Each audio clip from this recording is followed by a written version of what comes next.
Look, be honest with me for a second. You get paid, you check your balance, and for a brief moment, you feel like you're finally ahead. And then, somehow, by the end of the week, it's gone. Not on anything crazy. Just food, subscriptions, random small purchases, maybe a few I deserve this moments. And now you're sitting there thinking, wait, where did all my money actually go? If that sounds familiar. Yeah, that's literally most people. And here's the thing, it's not that you don't make enough money, it's that you're missing one simple rule that quietly separates people who stay broke from people who slowly, almost invisibly, build wealth. My name is Gorge, and I spend way too much time thinking about how small financial habits quietly shape your entire future. If you're someone who feels like you should be saving more money but somehow never do, make sure to hit the subscribe button and give this video a thumbs up if this helps you out. Because today, we're talking about something ridiculously simple, the $100 rule. And almost no one uses it correctly. Section 1, the problem nobody talks about. Here's what most people don't realize. We don't fail financially because of big mistakes. We fail because of small, repeated, invisible decisions. There's actually research from behavioral economics showing that people underestimate small daily spending by up to 2 to 3 times. Meaning, if you think you're spending $10 a day on random stuff, it's probably closer to $20 or $30. That's not a discipline problem. That's a psychology problem, because your brain treats small purchases differently than big ones. Section 2, the $100 rule. Explained. So here's the rule. Simple. If something costs less than $100, you don't overthink it. If something costs more than $100, you force yourself to pause. That's it. That's the whole rule. But the power isn't in the number. It's in what it does to your behavior. Section 3, why this actually works. Look, your brain has 2 modes. Fast, emotional decisions, slow, rational decisions. Most of your spending. Fast mode, impulse, convenience. It's not that much. But once something crosses a certain threshold, like $100, your brain switches modes. Now you start asking, do I actually need this? Is there a cheaper alternative? Will I still care about this next week? And this is where it gets really interesting. Because wealth isn't built by cutting everything. It's built by creating friction at the right moments. Section 4, the math that will wake you up. Let's break this down with real numbers.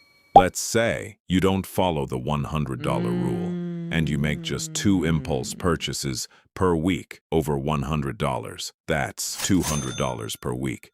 Multiply that by 52 weeks. 200 times 52 equals $10,400 per year. Now, invest that instead at an average 8% return. After 10 years, that's about $150,000 from just not pausing before spending. Let that sink in. Section 5, but it's my money. Now you might be thinking, okay, but it's my money, I should enjoy it. And yeah, you're right, this isn't about becoming cheap. This isn't about never spending. It's about spending intentionally. Because here's the difference.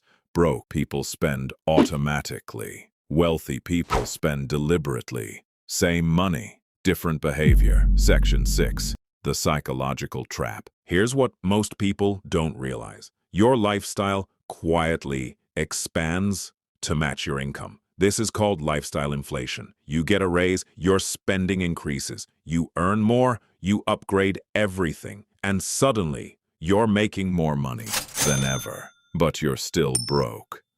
The $100 rule breaks that cycle because it forces you to question upgrades.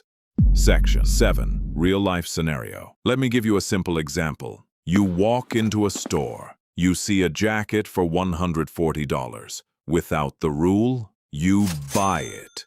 With the rule, you pause. You wait 24 hours. And suddenly you realize you already have 3 jackets. This one isn't that different. You only wanted it in the moment, and just like that, You saved $140 without trying to save. Section 8. Why most people fail. Here's the frustrating part. Most people hear this and still don't apply it. Why? Because it feels too simple. People think, if it worked, everyone would be doing it. But that's exactly why it works. Because almost no one has the discipline to follow simple rules consistently. Section 9. The hidden advantage. This is where it gets really interesting. The $100 rule doesn't just save you money. It rewires your identity. You stop being someone who reacts and become someone who decides. And that shift, that's what actually builds wealth long-term. Section 10. Upgrading the rule. Now look, once you master this, you can scale it. If you're earning more, make it the $200 rule. If you're just starting, make it the $50 rule. The number doesn't matter, the behavior does. Section 11. Combining with investing. Here's where things get powerful. Every time you don't spend that $100 plus, you invest it. Let's say you skip just one purchase per week equals $100 times 52 equals $5,200 per year.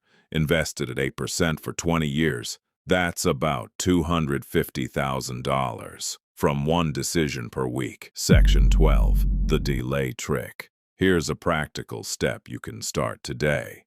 Any purchase over $100, you wait 24 hours. No exceptions. You'll be shocked how many things you don't buy after that. Because impulse fades, logic stays. Section 13. The subscription traps. Look, it's not always big purchases. Sometimes it's multiple small ones stacking up. $12 here, $9 there, $15 somewhere else.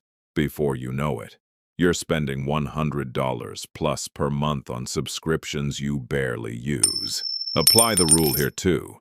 If total subscriptions cross $100, you review everything. Cut aggressively. Section 14. Why this builds confidence. Here's something people don't talk about. Money stress isn't just about numbers. It's about feeling out of control. The $100 rule gives you control back. And that confidence, it spills into everything. Investing, career decisions, risk-taking. Section 15. The long-term shifts. Here's the truth most people avoid. Wealth isn't built in one big moment. It's built in thousands of tiny decisions. And the $100 rule is one of those decisions, repeated over and over again, quietly. Section 16. Final story. Imagine two people, same income, same job, same opportunities. One follows the $100 rule, one doesn't. Fast forward 10 years. One has investments, savings, options. The other, still wondering where their money went. Same life, different habits. Conclusion plus call to action. Look, this isn't complicated, but it's not easy either, because it requires awareness, discipline, and consistency. So here's your challenge. Starting today, every purchase over $100, pause, wait, think. Because that one small habit could literally change your financial future. If this helped you even a little, hit the like button, subscribe, and let me know in the comments, what's the last $100 plus purchase you regret? Because once you start noticing, you start changing, and that's where everything begins.